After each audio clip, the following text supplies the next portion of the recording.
to the Lucy Robbins Wells Library Annual Meeting of the Board of Trustees.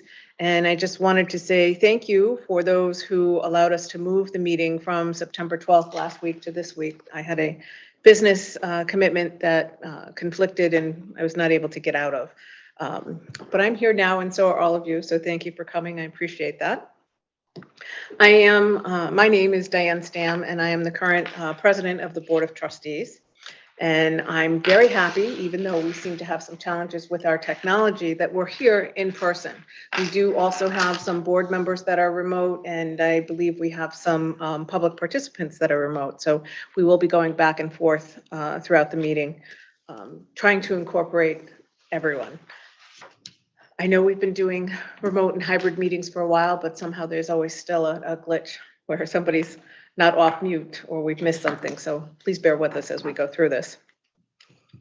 I'm proud and happy and relieved to say that our library is now back to being open with regular hours. For a couple of years there, not only were we not meeting in person, the board was meeting remote, but there were times due to the COVID numbers that our library was opening and closing.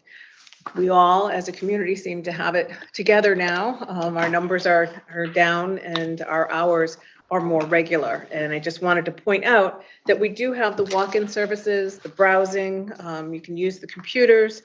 We're having programs again, and you can book meeting rooms once again in the library. So that's great. That makes us all smile. Those are the services that we try to provide for the community. And I'm glad that we can do that now.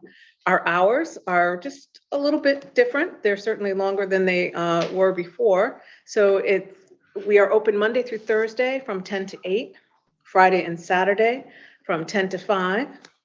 And the part that I always love to say the most is we will be resuming our Sunday hours for the winter season, as I like to call it, on November 13th. So on Sundays, starting mid-November, we will be open from 1 to 4.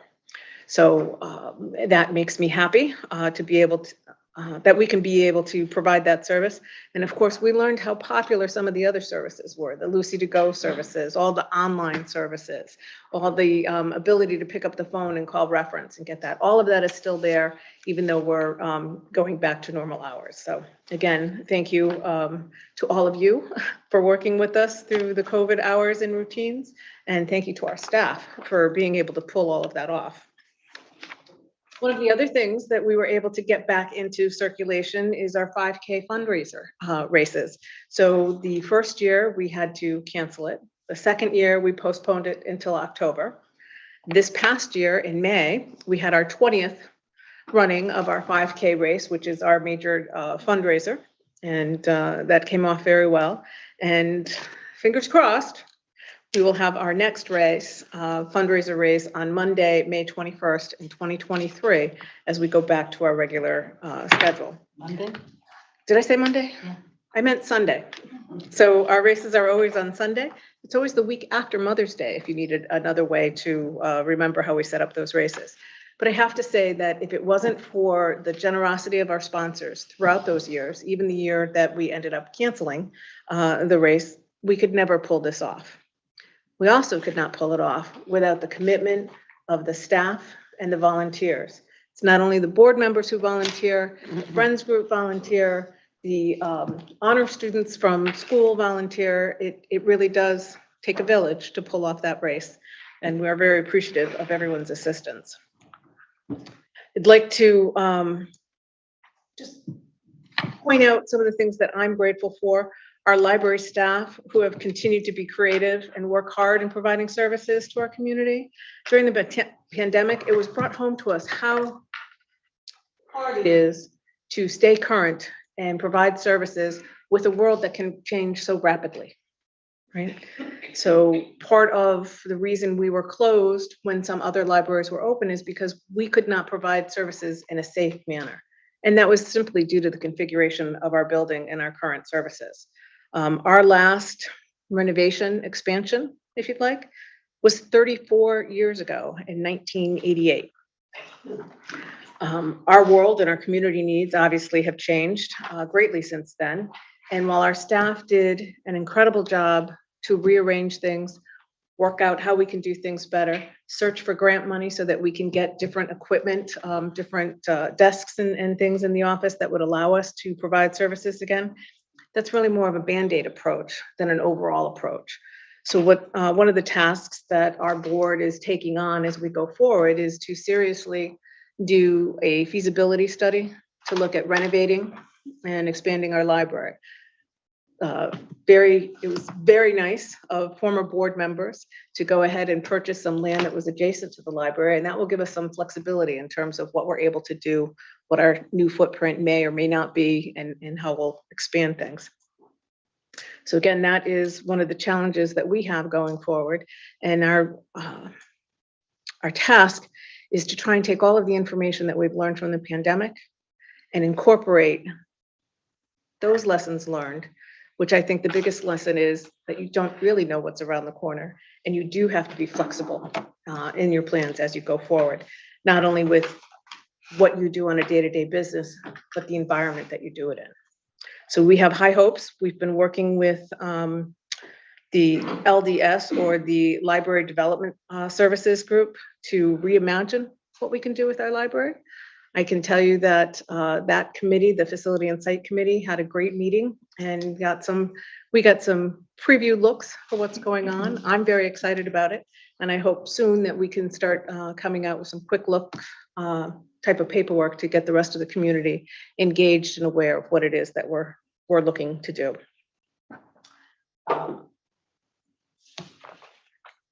We had a lot of good news, but we also had a little bit of sad news. I'd like to acknowledge the service of two of our trustees who sadly passed away last year. Marie Dowling was a very long-term board member. Some of you who are familiar with the board and the library over the years, and certainly the town, know that she was very active on our board until she retired and moved to Texas. And Judy Igelski, who was a member right up until the end of our board, was a long-time supporter of the library, of the school systems, of the spelling bees, and she also sadly passed this year. So we miss them. We appreciate the service that they gave to our library and our community while they were here. Sorry. So with that, I'd like to move into the business part of our meeting. We will go through and do the things that we have to do in terms of getting a treasurer's report and electing new officers. And then we get to the really fun part of our meeting where we acknowledge some honorees. So that, unfortunately, for those of you who are honorees, is at the end of our presentation, but hopefully you will enjoy the rest of the meeting.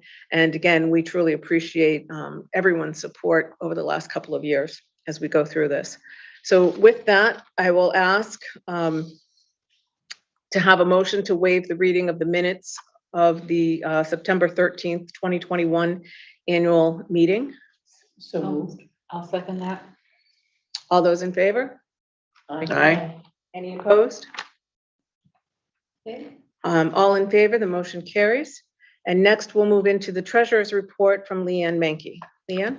Okay, fiscal year end June 30th, 2022. As the world slowly began to return to the more routine and we all are adapting to what is the new normal, I'm pleased to report that Lucy Robbins Wells Library continues to be a huge asset to the Newington community. Along with the rest of the world during the course of the last year or so, COVID-19 and current economic situations have impacted our fundraising efforts as well as our investments, and we're working hard to adapt to these changes. We also continue to invest in our facility with the planned improvements and looking forward to the future. Despite some financial challenges this past year, we're basically financially sound with our investments and continue to look for new ways to grow financially. We typically operate within a break-even budget. Last October, we ran our second Ready, Set, Go giveaway, which is what replaced or took the place of the canceled 5K race, which is our biggest fundraiser. The second Ready, Set, Go giveaway fundraiser, and we ran it in conjunction with our delayed 2021 race, which usually happens in May, happened in October. Our income basically keeps pace with our general operating expenses for fiscal year June 30th, 2021. And I'm sorry, for fiscal, start again, 2022. We were excited to have the annual 5K race return in 2022 to its usual spring run in May, allowing us to conduct our largest fundraiser twice in one fiscal year. Yay! Our restricted and general fund investments have fluctuated with the economic fluctuations of the market this year, but our investment strategy leaves us well placed to weather current uncertainties for the long term. We are in it for the long haul. Individual donations were significantly lower than average during the pandemic, but they're on the uptick over the course of the last year and a half. People are starting to kind of emerge from their hibernation and coming forward and supporting, and we really appreciate it. I would like to extend our thanks and appreciation to our race sponsors and our in-kind donors who have continued to provide monetary and other sponsorship and are working with us to find new ways to promote the library, the dining program and things like that. People, the business community as well as individuals are really stepping up for us. Circumstances continue to challenge the Lucy Robbins Wells Library to provide top-notch services and programs. I'm pleased to say that our wonderful staff continues to meet these challenges, finding new and creative ways to keep our library a first-class institution, displaying adaptability and flexibility with very short notice. Many of these programs are made possible with the financial support of the Friends as well as private donations. I encourage you to take advantage of the unique and wide-ranging opportunities that the library brings to our community. At the present time, our records are being prepared for our accountant, who will review them and prepare the financial statements and the nonprofit income tax returns due in November. As we look forward to another successful year for the Lucy Robbins Wells Library, we thank you for your continued support. Thank you, Leanne. Any questions on the treasurer's report? No comments? Thank you, Leanne. My apologies, I have to attend another meeting with this rescheduling. I'm supposed to be somewhere else tonight. For doing double duty. I appreciate that. Okay, Okay, I just have to remember where I am. next up is the library director's report. This is always a good overview of what's happened in the past year and how we're going through, and I hope you're as impressed as I am with what our staff does and can pull together. So, Lisa Master, if you would. Okay, I'm not going to say why, but I was preparing this weekend and I had family drop in and from out of state. So my first comment to my husband was, how long are they staying? And they were here the whole weekend. So I feel a little flustered, but hopefully this will all go very smoothly. But I wanted to talk about the library in the past year. It has been very interesting, a lot of twists and turns as COVID went down, then it went up. How do we respond? So I'm going to take you through the year of the library. We did reopen in April 2021. It was basically a browsing. People could come into the library and browse. And we did not have public meeting space. There was no seating. Programming was virtual, and we offered grab-and-go kits to people. And despite all that, we had over 19,000 people come through the door through the summer. And the curbside service that we started kind of in response to the pandemic remained popular. And then COVID, the rate just spiked at the end of the summer. And the library ended up closing its doors on the 23rd of August. And during that time, what we did immediately is we started to expand some services that we could still offer. So curbside, which had been a 2-hour waiting period before you could pick up your materials, was immediate. You call, you could come, you could pick them up. We brought our staff, some of our staff, into the lobby so people could walk into the doors of the through the doors to the lobby. We had a person right there. They could answer your questions. You could pick up your holds. We offered free fax service. We offered free photocopying because we knew that people had been used to the summer of coming into the building. One thing we did notice, the other thing we did offer was 1-hour computer use by appointment only, so we could kind of control the numbers. The one thing we noticed, though, is people were very frustrated because they were used to coming into the library. So we moved our lobby service outside, and then we brought we put new materials on carts and brought them outside so people could browse the new materials. They could check them out right there. We had a person right there to answer questions. If they needed anything inside, we would call in and somebody would run and get them what they needed. And then on the 13th of September, we reopened our doors and we haven't closed them since. When we reopened, it was basically the same services as during the summer. The difference is everyone had to wear masks, and now you notice that there's the plexiglass at the public service desk, and we're all seeing that wherever you go into a lot of businesses, and it's going to probably stay for quite a long time. The other thing is when we reopen the doors, again, no public seating, no meeting room space. So when the pandemic hit, one of the things we tried to do was expand services. Lucy to Go had been around, and I had talked about this last year. We used to do like 8 a month, and then all of a sudden we were doing like 1,200 or something. It was crazy. But what we did expand the Lucy to Go in 2021 to the same on-demand service. We brought back notary service, and we had 2 notaries now instead of 1, so that you could, we were offering service Monday through Friday during the day, plus 1 evening, plus a couple Saturdays in the month. And thanks to our collaboration with the Greater Federation Women's Club of Newington and Wethersfield, we were able to expand our Books for You homebound service. We were able to offer more service to the senior living facilities, to other seniors in town who are unable to get to the library, and to those people who are uncomfortable coming to the library during the pandemic.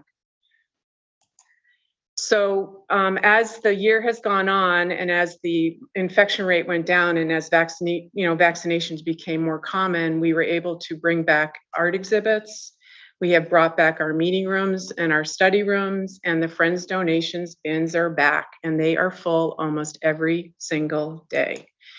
We also expanded our outreach to the community. Michelle Royer, our head of community services, she visits the different senior living facilities on a regular basis now. And the collaboration that we have for the Books for You service allows us to make more deliveries there. And as Diane had mentioned, our Sunday hours resumed, and we hadn't been open since 2016. So we were very happy that we were able to do that. Programming changed also over the last 2 years, but even this past year has kind of changed a little bit more.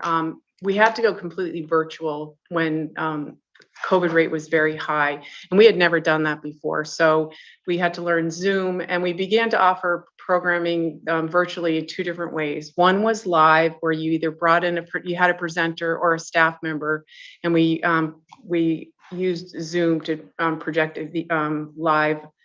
And then the second way was to pre-record our programs with a presenter or with staff. We would upload it to YouTube, and then they could watch it from the library's website through a link. And we would do this for all ages. And the nice thing about pre-recorded is that people can go back at a later time and view the program. So at the bottom, that number means how many people have actually viewed these different recordings over the past year.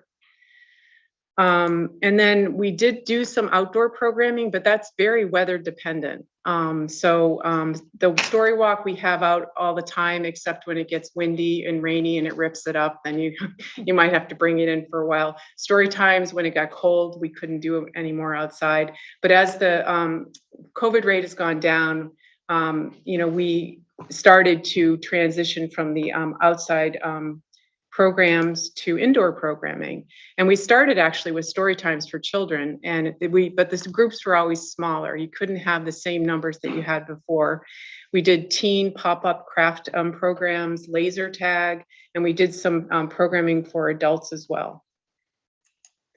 The other type of programming that kind of came out about because of the pandemic was grab and go kits. And those are kits that people could reserve and then pick up at the library. A lot of them initially they picked up through the curbside service. And for kids, a lot of it is crafts or science programs, or even like the cookbook club does it. And then for teens, most of it is crafts. And then adults, they do coloring packets, puzzle packets, and the new one that's been added is Spice It to Go kits. And we also did a lot of collaboration this past year with area libraries, with the Newington Chamber of Commerce, and actually with the state. And by doing this, especially most of it was virtual, but we were able to afford different speakers that we might not have been able to afford because we were sharing costs. We also got bigger audiences for the presenter that kind of justified the cost, because a lot of people don't like Zoom. You know, it was kind of a necessary evil, but they didn't necessarily like to do it for programming. But by collaborating with area libraries, we had a bigger audience viewing the programs. Okay. Sorry, I lost my cursor. There we go. Alrighty. The other big virtual events that we were able to offer because of collaboration was some live author events. And Martha Hall Kelly was one of them that we did in September, and then Stuart Onan we just did recently in June. Now these are we did this with several different libraries. Actually, Stuart Onan I think was with 9 libraries, but it allows us to contact an author and be able to afford them. And they don't have to travel because we can just show them on the screen. And we were able to get really good turnouts for both these programs. We continued our collaboration with the schools. We had never stopped doing that, but it was different because you couldn't go into the schools, and the schools initially couldn't come to the library. So we recorded book talks for different classes or different grades, and we shared the link with the schools. That was one way we did it. We created book lists for different classrooms. The SLEVA program, it was the John and Adela Young People's Literary Series, was an annual event that we did with the 3rd and 4th graders in town. We would bus them to the high school, and we would bring a children's author, usually a well-known one, and they would get to see this author live. Well, because of the pandemic, you couldn't do that.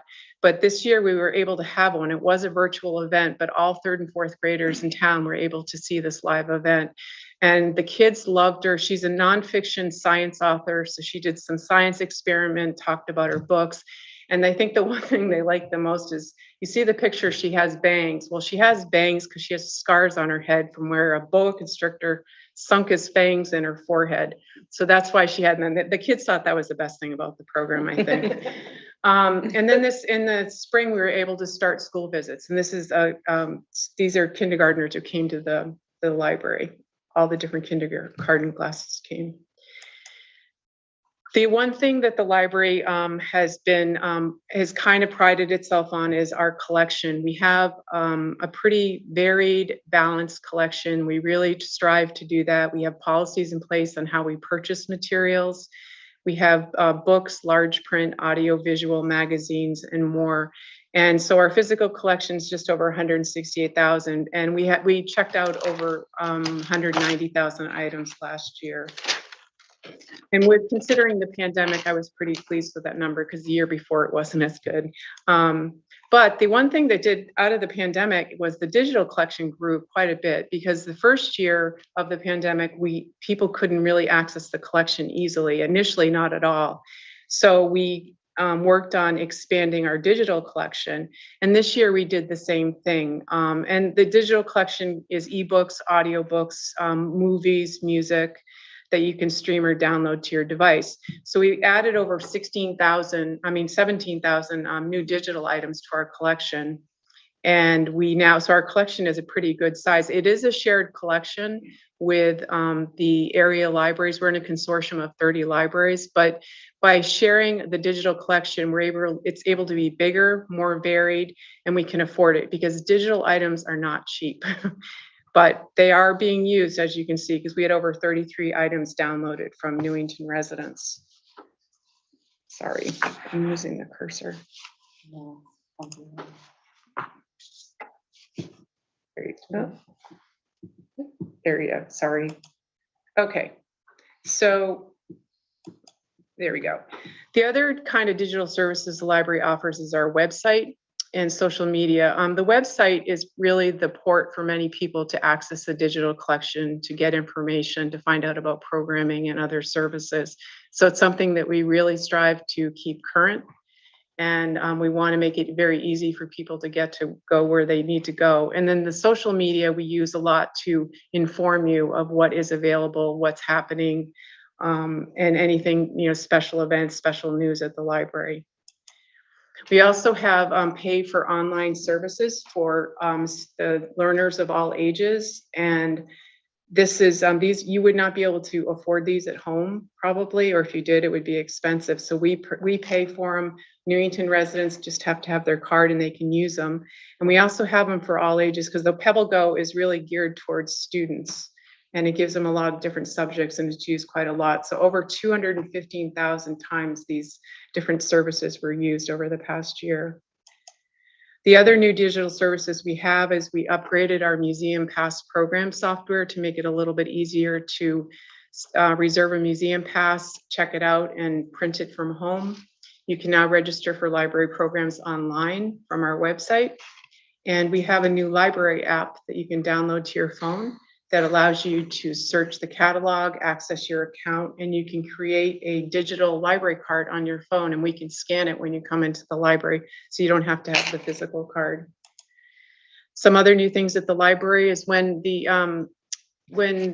we reopened and it was no sitting and things like that, for the children, they went upstairs and they could get books. That's all they could do. All the toys were taken away because we really didn't know at the time.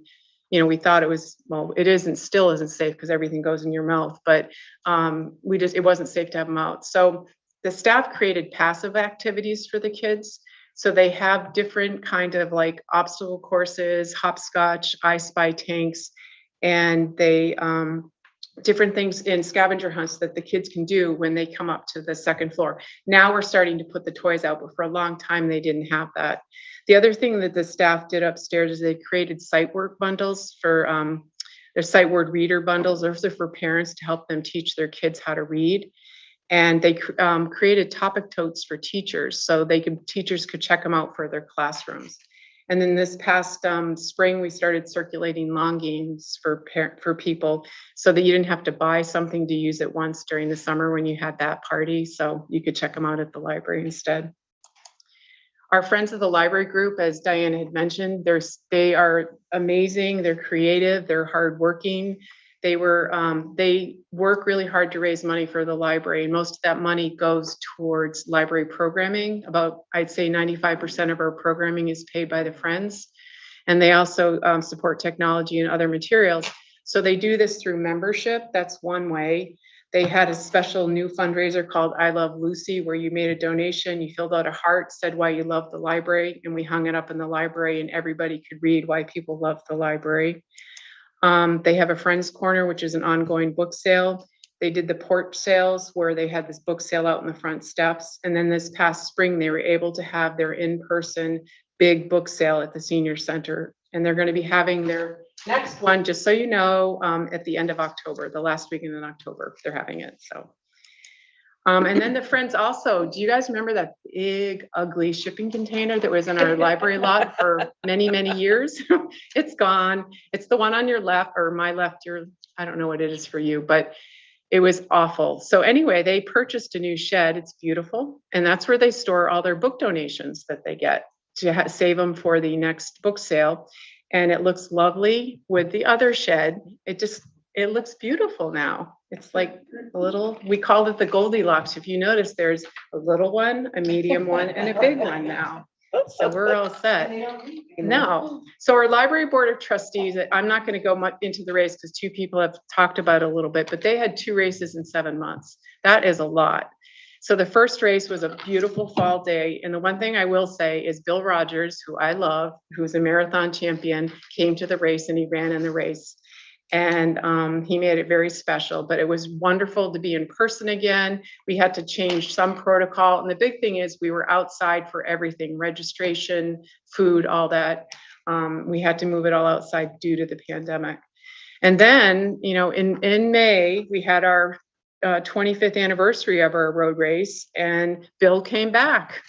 And he ran again, and he was just as lovely as ever. And we had some special Avery soda, and we had our nice blue t-shirts, which everyone loves the blue t-shirts, Diane. So we have to go with color again. So that was fun. And then the trustees, they also have been, they do a dining partner program, and they were busy getting restaurants to support the program. And then we put together a dining partner ticket that has discounts to these restaurants, and we hand them out at special programs in a footnote. So the trustees are busy doing that. But the other thing that they were busy doing was updating policies that were necessary for the library. They were also working, as Diane said, on possible renovation kind of meetings or updating those documents. So they were very busy with their races.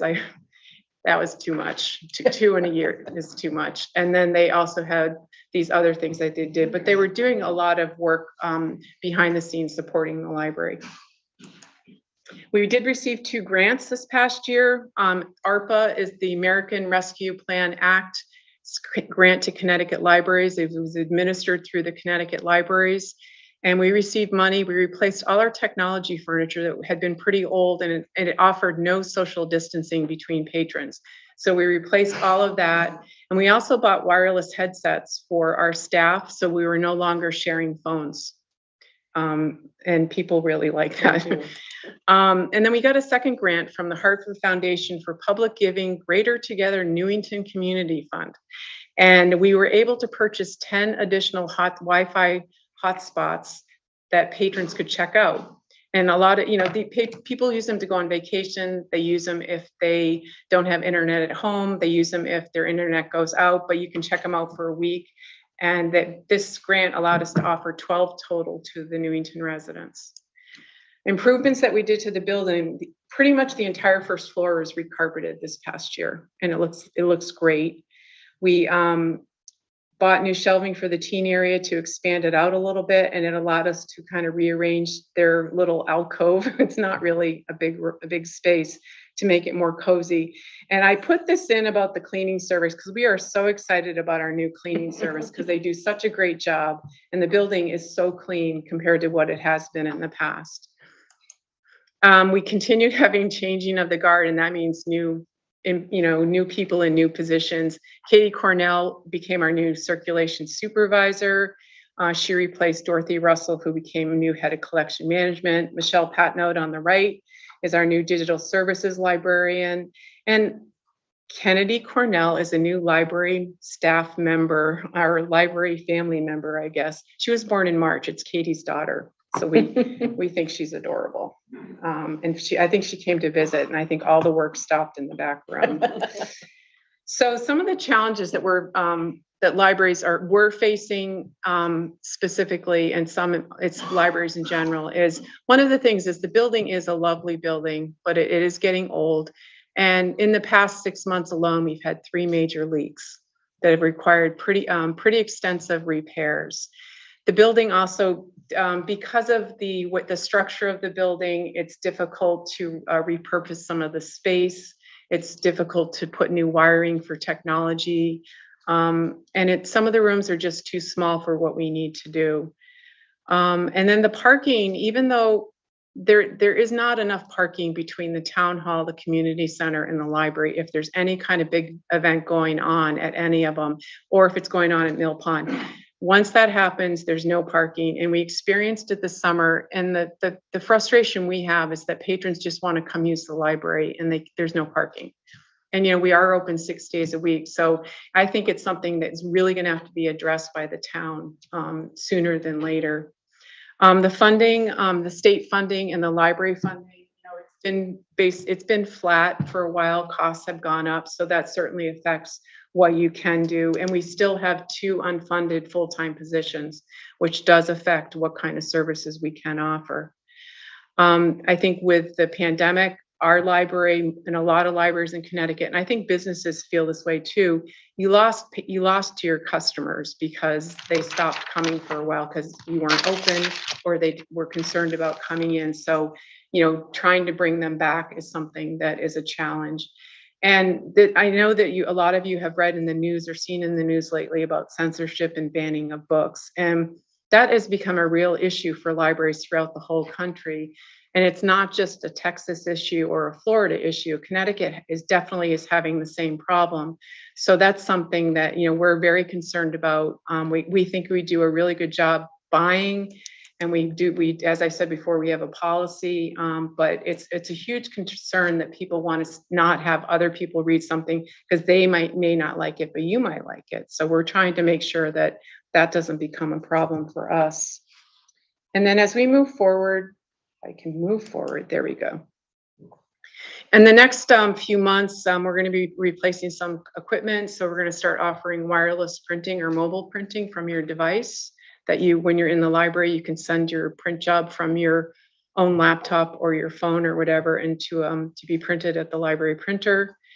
We want to start offering more non-traditional materials to circulate, kind of like the lawn games and the Wi-Fi hotspots. We want to also work on reconnecting with the community. We want to go out to the community more, bring the community more into the library to let them see what we can offer. And as Diane had mentioned, we're going to work with the board on future library renovations as well. And we are going to pursue more grant money so we can continue to offer different services or maybe different technology. And then the one thing we have to continue to do if we're going to stay relevant really is to keep reimagining what we can offer, how we can do it, how we can adjust so that we can offer the services and the kinds of materials that our patrons want. So there we go. Okay. So as I end, I'm going to say this, I have the best staff ever, and I do mean that sincerely.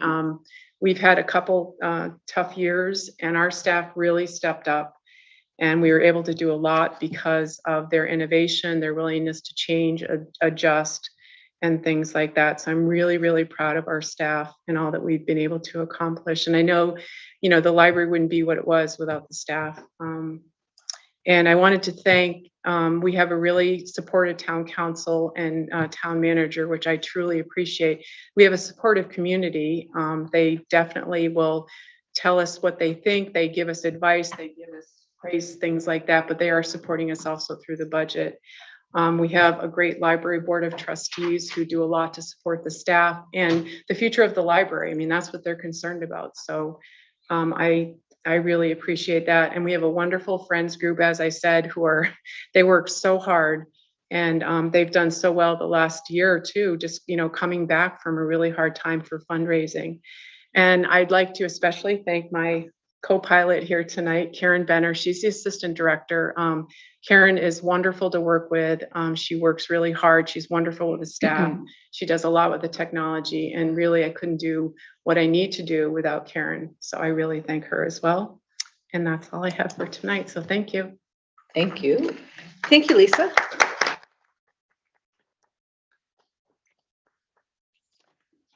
Anyone have questions for Lisa or anything they'd like to comment on in the library? No? So I have in my notes after Lisa speaks to remember to thank Lisa and her staff because they truly do an outstanding job. It may sound repetitive, but I don't think it can be said enough. Just what an unique, engaging, hardworking, inventive, imaginative group we have. And that's really what got us through the last 2.5, 3 years is their ability to not only think of how they can serve the community differently, but then to act on it. So again, to Lisa and Karen, the staff, the friends, the board of trustees, it was a lot of work, 2 races in 7 months, 9 months? 7, I counted. So, and again, that's a board event, but it does, again, take many people and many hands and many volunteers to make that come through. But it is a fun day. So whether you've been there to walk or race or whether you've been one of the volunteers, it is a great day. We've been lucky with the weather. Let's hope that continues as we go forward.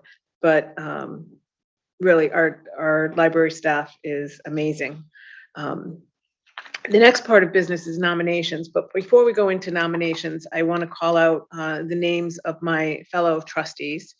We do have open trustee positions, and I'm happy to entertain anybody who is interested to speak a little bit more about what's out there. With the change of the meeting, some of our trustees are remote. Some of our trustees are out of the country, lucky them, starting to travel again. But I wanted to call out the names of my fellow trustees. Anna Eddy, Andrew Brecker, Pauline Kruk, Iris Larson, Leanne Mankey, Maureen Lyons, Scott McBride, Neil Ryan, Christine Shushin, and Fiona York. This is the team that is charged with looking ahead, figuring out where our library is going, how are we going to get there, and relying on staff. We couldn't do it without staff and the information that they provide for us from the daily reports and business. So again, call out to my fellow trustees and to all the other volunteers and the staff of the library. With that, I'll move on to the nominations part of our meeting. And Maureen Lyons is in charge of nominations, and I will turn it over to you. Thank you. And thank you, Diane, for your leadership. The first order of business with nominations is renewal of 3-year terms for corporate members. And there are 3 corporate members who have graciously said they would continue: Anna Eddy, Leanne Mankey, and Diane Stam. So their terms are extended through 2025. So I ask for a motion to accept that renewal. All in favor? So we'll Aye. make the move. So Oh, moved. move, I'm sorry. So I'm moved. jumping ahead. I'll second. Motion has been entertained and seconded. All in favor? Aye. Any opposed? Okay, Anna, Leanne, and Diane are with us for another several years, which is very good news. The next order of business are nominations of officerships. And I think it was mentioned before, according to our bylaws, only corporate members can be officers in our organization.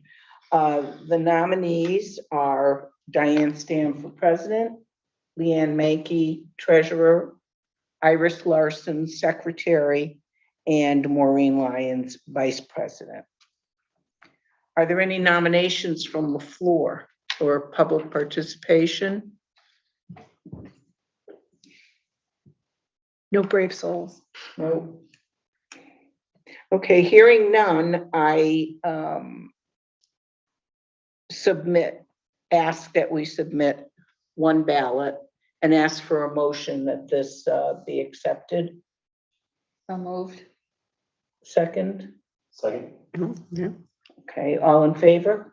Aye. Okay, so the officers are, as stated, Diane Stam, Leanne Mankey, Iris Larson, and Maureen Lyons. Thank you very much. And I just want to make sure that for the board members that are remote tonight, there were no comments or anything from there? Okay. yeah, Just wanted to make sure we, and they submitted their votes. So this is, Okay.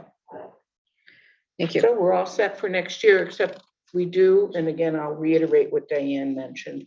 We have 4 open positions, 2 corporate and 2 town. So if anybody is interested or know anybody who might be interested in joining us, talk it up.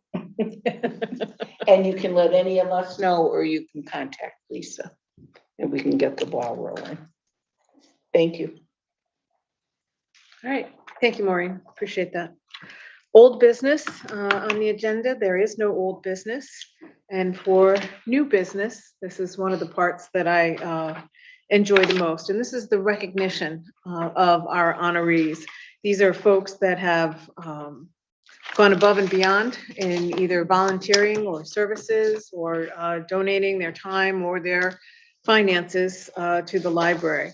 With that, I'd like to start with tonight's first honoree, and that is the Greater Federation of Women's Clubs of Newington and Weathersfield. So you know they always go by letters. They don't go by their full names anymore after you read that. And I believe Christine is going to read the citation or the certificate. Each year, the Library Board of Hold on one Trustees. minute. Who's here from Is anybody Greater here? Women's? Yeah. Would you like to Oh, stand up, or you're happy sitting? One of you is going to be nominated to come forward at least. Okay, Christine, sorry. Start again. Each year, the Library Board of Trustees honors individuals, organizations, and businesses that have in some way contributed to the success of the library during the past year. This year's honoree is the Greater Federation of Women's Clubs Newington/Wethersfield. The Greater Federation of Women's Clubs Newington, Wethersfield, has been supporting the library the past 5 years as a sponsor of the Trustees' annual Newington Library 5K Challenge Road Race. The annual fundraiser raises money for the board that is used towards improving the library now and in the future. During the year, they also helped several other Friends fundraisers, including the I Love Lucy fundraiser, the porch sales, and the spring book sale. In March of 2021, the women in this organization began collaborating with library with its Books for You delivery service. This service is for Newington residents or a resident of the Newington Healthcare Facility who are temporarily or permanently unable to come to our library to pick up materials. They began making homebound deliveries to Newington patrons as part of the Books for You program. At this point, we have 24 different addresses that are delivered books and materials to patrons almost any day of the week. Because of this collaboration, the library was able to expand this service to more residents and senior living facilities due to the commitment and willingness of these dedicated women to pick up and deliver library materials on a regular basis to a wider audience. The library was especially grateful to the GFWC because with the pandemic and the many barriers it created for certain populations, many of the people benefiting from this service would not have had access to library materials otherwise. These patrons are so grateful and in the service that allows the library to really make a difference in someone's life. Since we have been collaborating with the GFWC, more than 1,000 items have been delivered.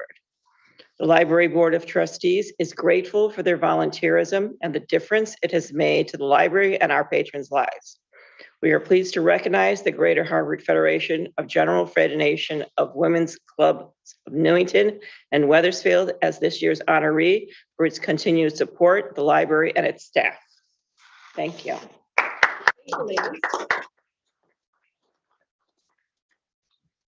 We have a certificate. And we also have this print of the library that you have so nicely supported for us.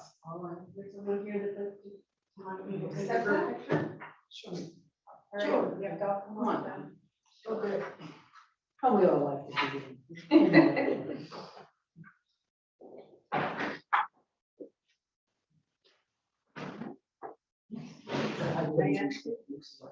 I short.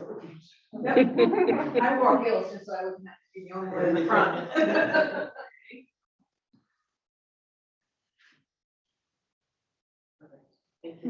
Thank you, ladies. Thank you. Truly appreciate it. It's a great service for the town. But we wish more impact for them, but they're away and they really do a lot to deliver the books and all that. Great. It's a great service. Yeah, yes. Thank you very much. Thank you very much.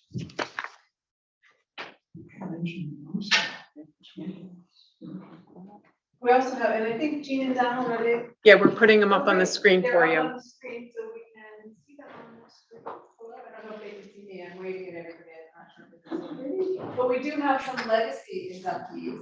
Jean and Donald Showalter are in our benefactor circle for $5,000 memorial donation to the library in memory of Janice Burrell.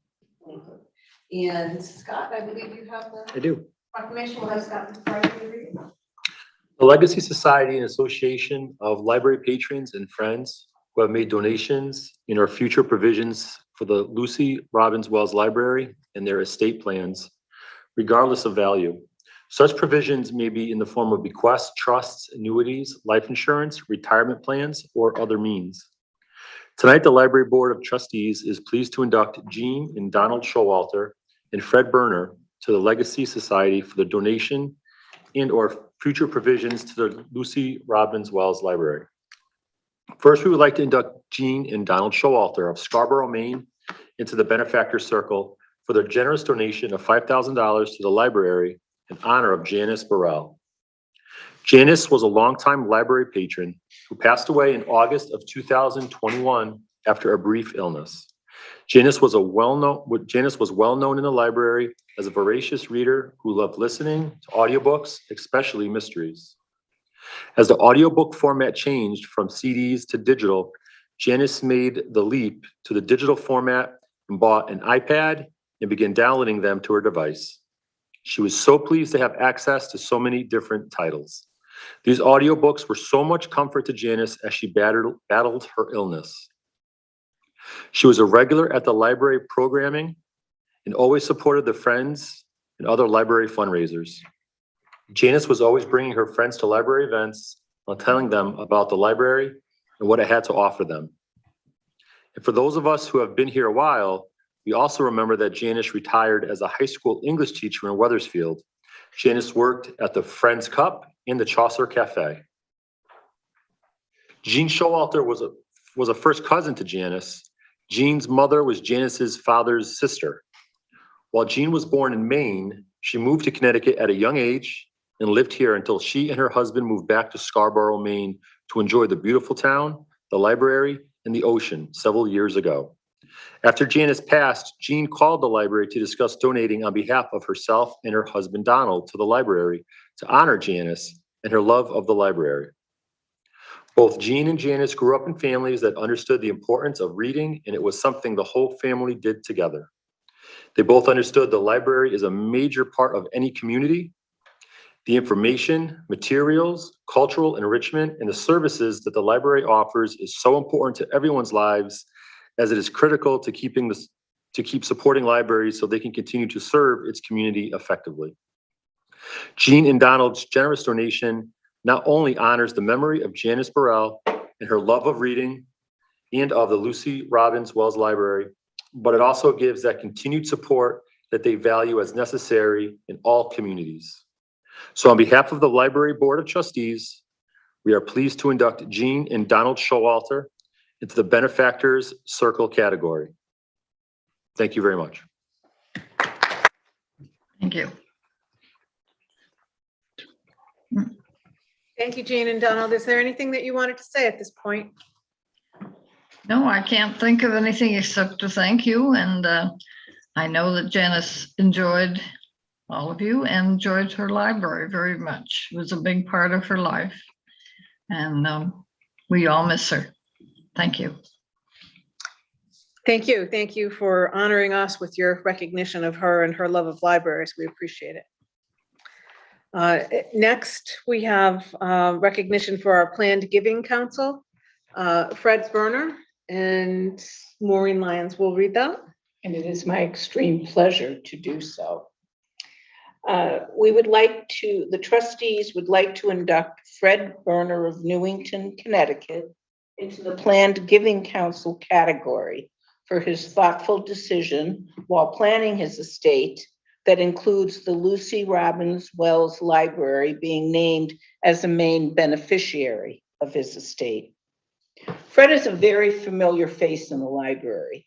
He moved back to Newington in 2000 and began volunteering for the Friends of the library in 2002. He became active with the book sale committee, and this is something we all just found out, to get to know his now fiance, Natalie Harbison, and to help the Friends raise money for the library. He was always tirelessly working at these book sales, moving tables and books.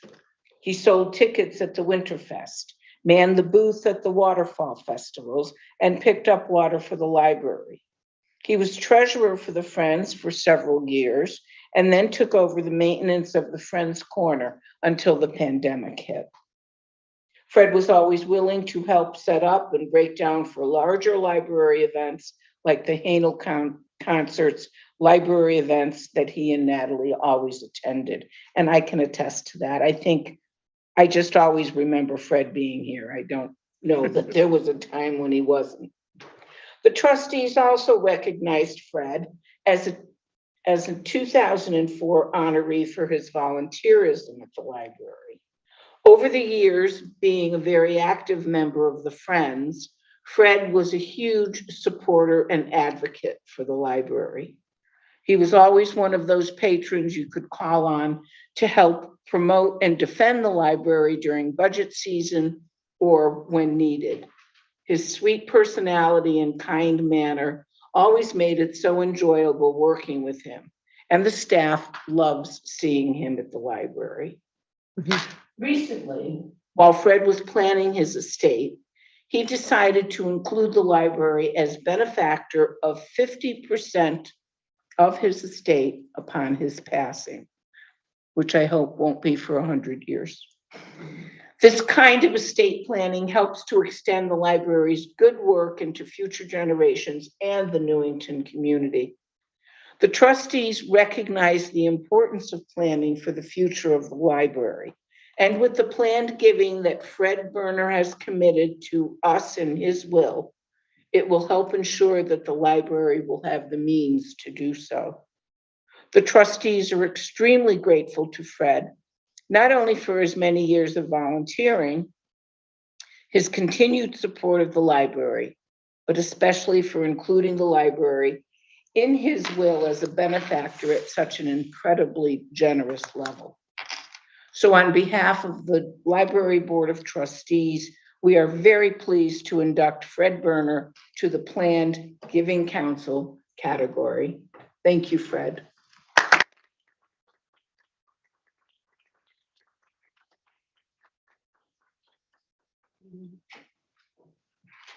Fred, are you gonna stand up or I'll come shake your hand?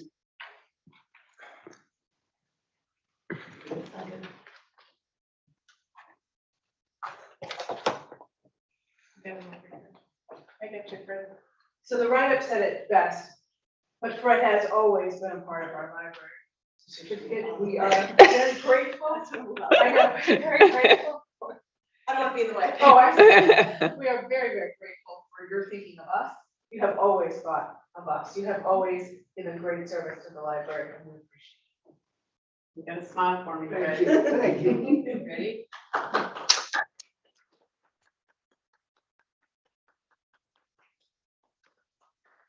That's someone who's gonna get into the library. Thank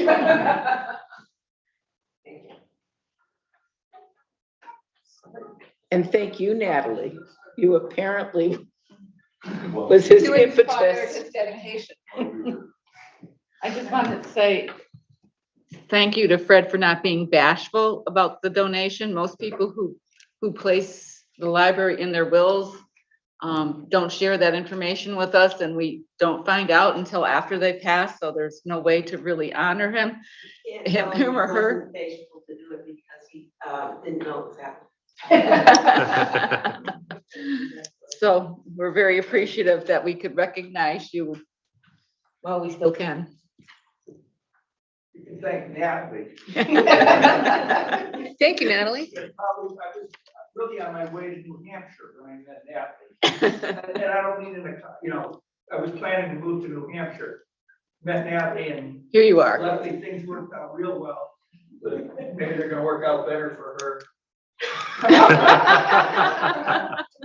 I'm not sure we want to investigate that comment. Thank you, Natalie. Thank you, Natalie. Thank you, Fred. That's great. Very much appreciated. Next up on the agenda is public participation. Is there anyone who wanted to add comments or ask questions? I'm looking to the room first, and I'll go to anyone who's out in Zoom land. Anyone? This is where I begin to feel like an auctioneer. Going once? Yes, please. Yeah, State your, if you could just state your name. this library has meant to me. I started coming here when I moved to Newington in 1965, and it's grown naturally. And my boys, when they were born, my oldest son, he started as a 2-year-old, you know, coming to the programs. And it's just, it's a wonderful library. He attests to it with all that you've said and everyone has said. And it's a library that all Newington residents can be very proud of. So thank you to everyone. Thank you. Thank you very much. And if you can just state your name for the Oh, I'm record. sorry, Donna Recknagel. Thank you, Donna. And just so you know, we do ask for your name when you stand up for public participation, just so they know we didn't pay you to say all those kind and wonderful things. So thank you very much. It is always nice to hear, but we're also interested in ways that we can do better. If we're missing a mark somewhere, we're also interested in that. So I appreciate the feedback. Anyone else? Now that I've opened that door? No? Anyone in Zoom land? Karen, do you see anyone there? No? All right. Thank you, everyone. At this point, we've had the votes casted, right? We have the new members, the new corporate members set up. And the only thing left to do is ask for a motion for adjournment. I'll second. I have a second. Christine Trustees. Thank you. Any discussion? There's never any discussion at this point. All those in favor say aye. Aye. Any opposed? Any hands raised or anything to the back? No? This meeting is adjourned. Thank you, everyone, for coming. Thank you for your support of the library. We truly appreciate it. Thank you.